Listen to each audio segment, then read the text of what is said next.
Hello students, हम लोग फिर से एक कुछ नया करने की कोशिश कर रहे हैं और उस कोशिश में आज हम जो टॉपिक शुरू करना चाह रहे हैं वो है सविनय अवज्ञा आंदोलन। सविनय अवज्ञा आंदोलन आप लोग को मालूम है कि ये 1923 से 1928 के कार्यकाल में चला था और ये 1923 से 1928 का जो समय रहा है वो गांधी जी के कार्यों का एक विशिष्ट काल रहा है। हमने उससे पहले पढ़ा था कि असहयोग आंदोलन जब गांधी जी ने प्रारंभ किया और कल जो हमने अपनी वीडियो में देखा था कि चौरा चौरी हत्याकांड के बाद गांधी जी ने उस आंदोलन को स्थगित कर दिया, समाप्त कर दिया था। तो असहयोग आंदोलन की समाप्ति के बाद उन्होंने एक नया आंदोलन प्रारंभ किया था जिसका नाम था सविनय अवज्ञा आंदोलन।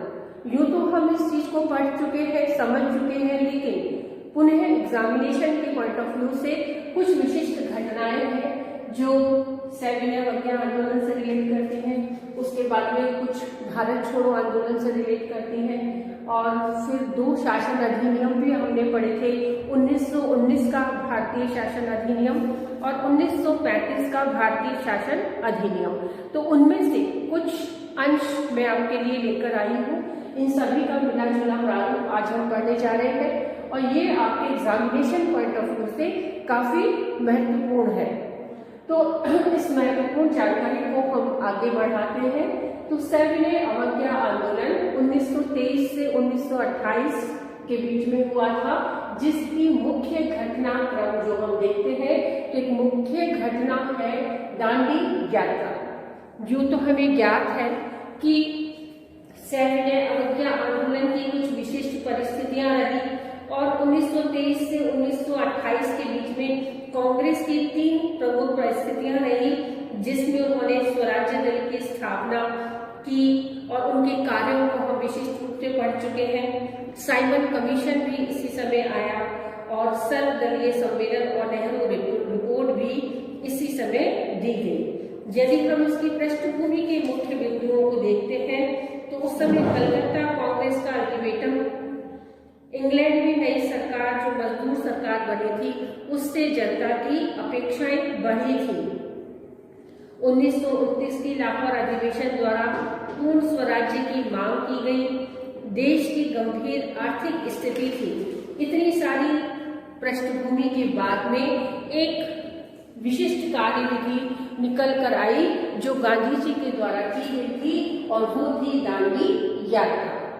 दांडी यात्रा का यदि हम कार्यकाल देखते हैं, समय देखते हैं तो वो 11-12 मार्च 1930 माना जाता है।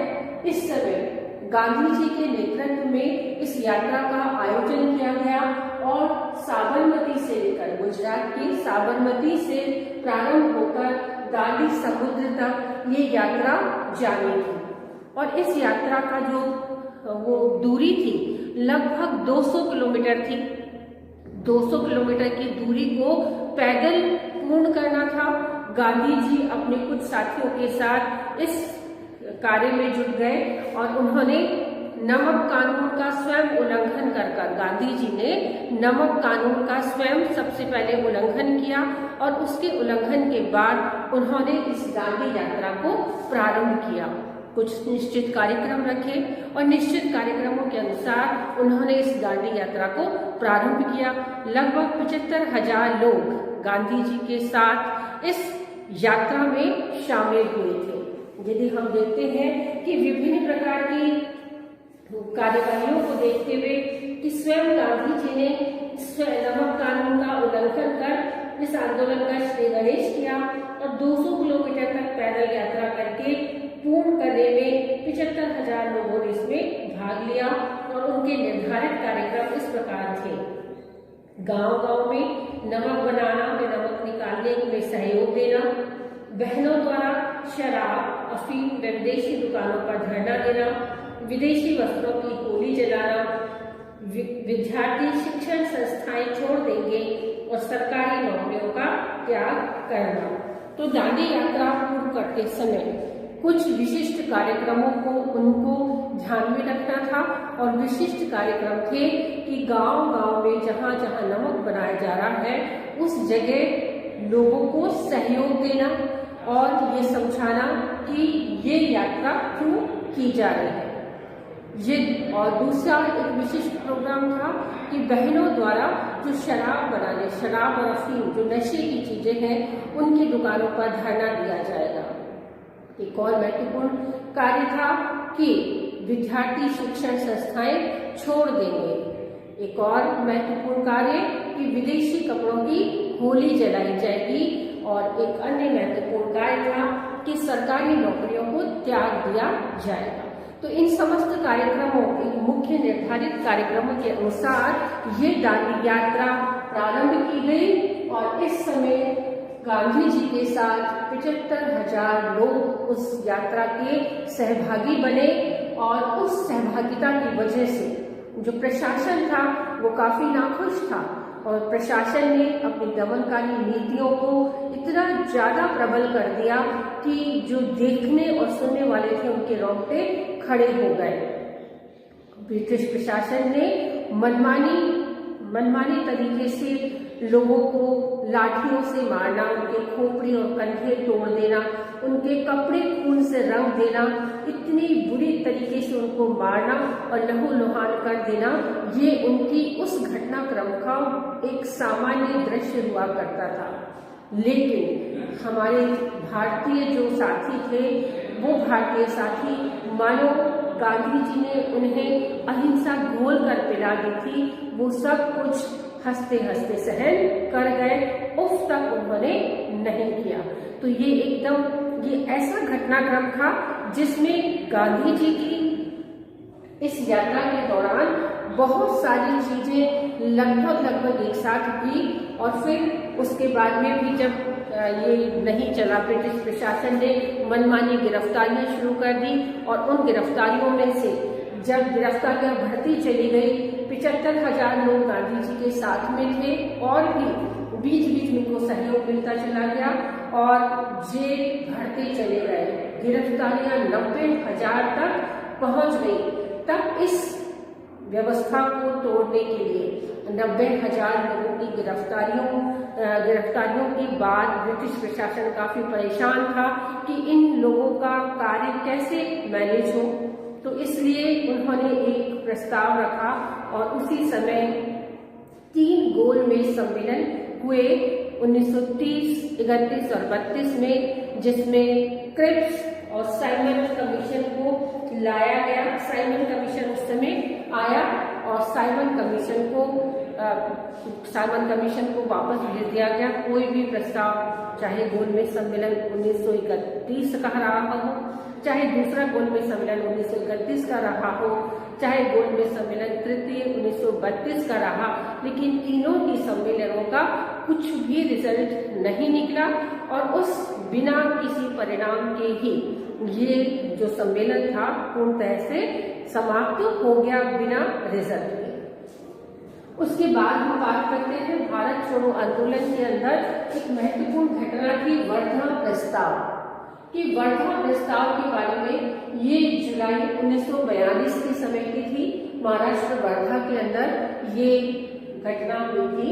तो इस समय जो कांग्रेस की कार्यकारिणी समिति थी, कांग्रेस की कार्यकारिणी समिति को गांधी जी ने अपना समर्थन दिया।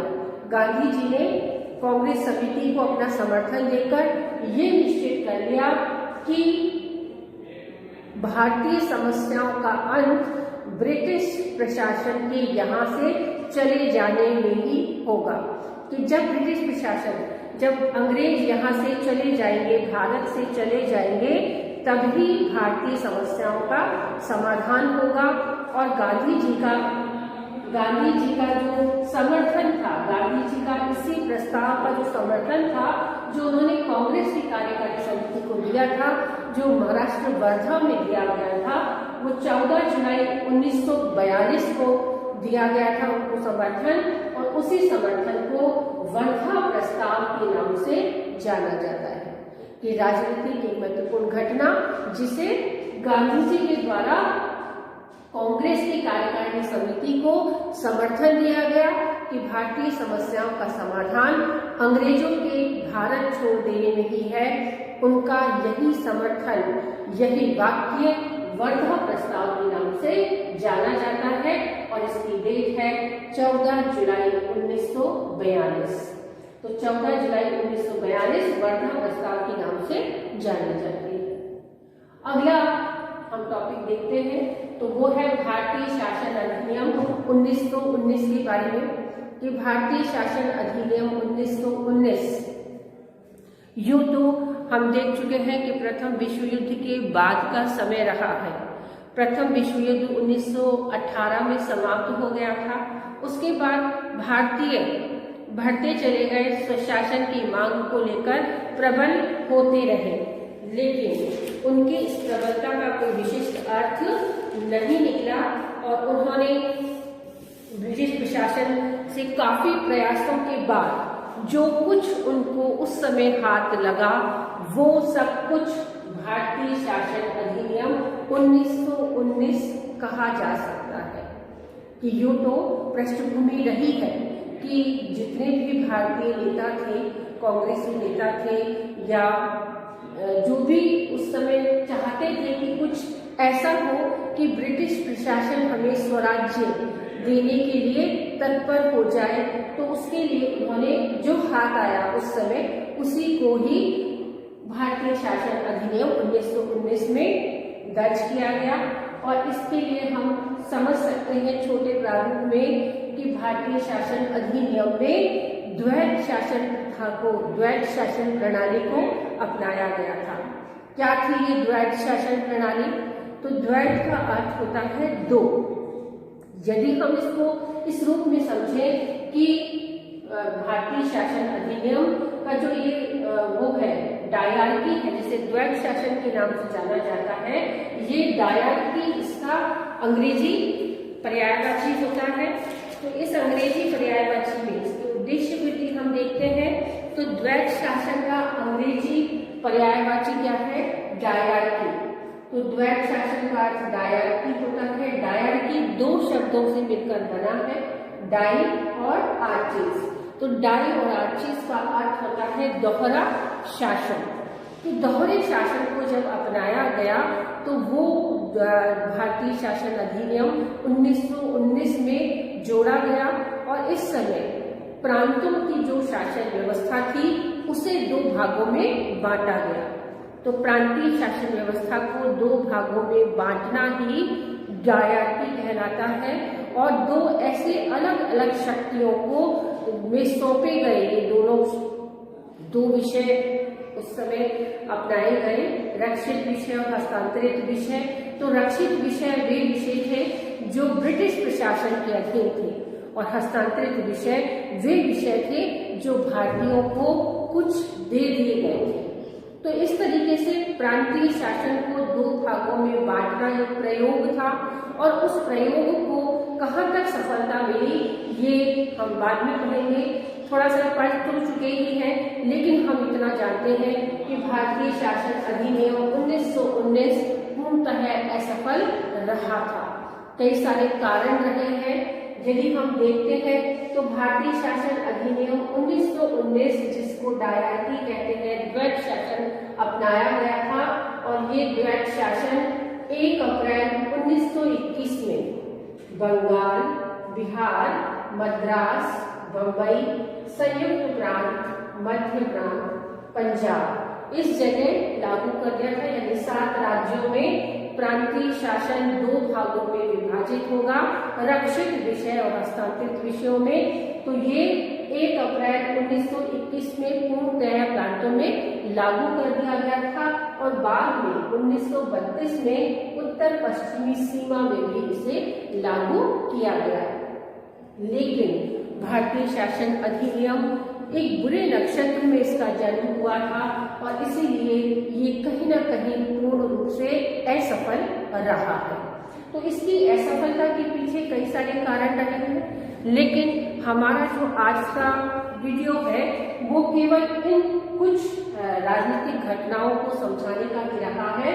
तो इस राजनीतिक घटना में यदि हम भारतीय शासन अधिनियम 1919 को देखते हैं तो वो केवल 7 प्रांतों में, उन्हें रिपीट करेंगे, बंगाल, बिहार, मद्रास, बम्बई, संयुक्त प्रांत, मध्य प्रांत, पंजाब, इन 7 राज्यों में ये उस समय लागू कर दिया था 1 अप्रैल 1921 में, और बाद में 1932 में उत्तर पश्चिमी सीमा में भी इसे लागू किया गया था।